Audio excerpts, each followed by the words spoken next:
Il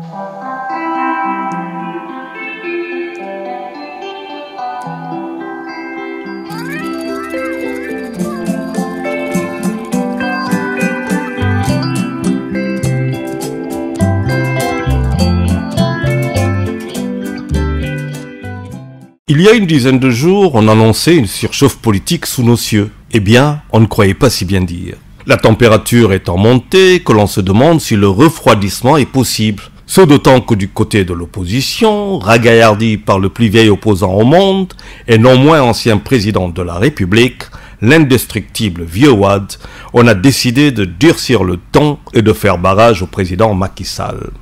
Des titres nous apprennent d'ailleurs ce lundi 13 mars que le vieux, aux commandes de la djihad politique depuis Jeddah, distille des ordres à ses ouailles et autres têtes bien connues de l'opposition pour faire de l'incarcéré maire de Dakar, Khalifa Sall, la tête de liste de l'opposition aux législatives de juillet prochain. À Ndakarou, remonté à bloc et uni comme jamais, Ousmane Sonko, ancien inspecteur des impôts et domaines radiés, Barthélémy Diaz alias Django, Abdoul Mbaye, invité surprise du marigot politique, comparaissant dans une affaire privée, hausse le ton, invitant à la mobilisation et à la remontada de la vertu de la chose publique pour coincer le frérot de Macky Sall.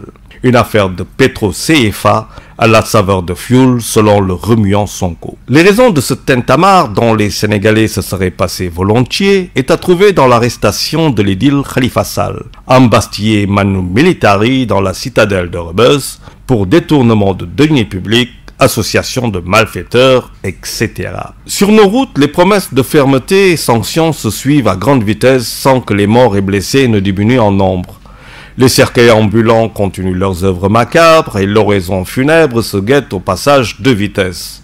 Le président Sall a encore tapé du poing sur la table, mais osera-t-il arrêter le massacre en prenant des décisions coercitives et impopulaires pour notre propre sécurité?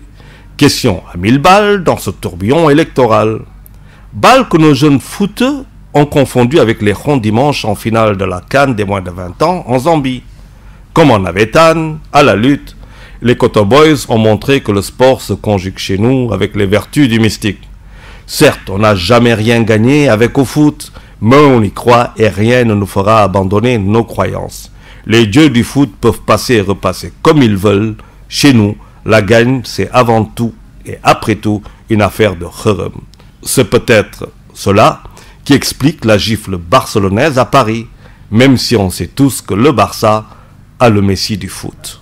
On ne va pas se quitter sans revenir à la politique, parce qu'au regard de tout ce qui se passe actuellement, nous sommes prêts à parier que c'est vers un taux d'abstention historique que se dirigent les prochaines législatives.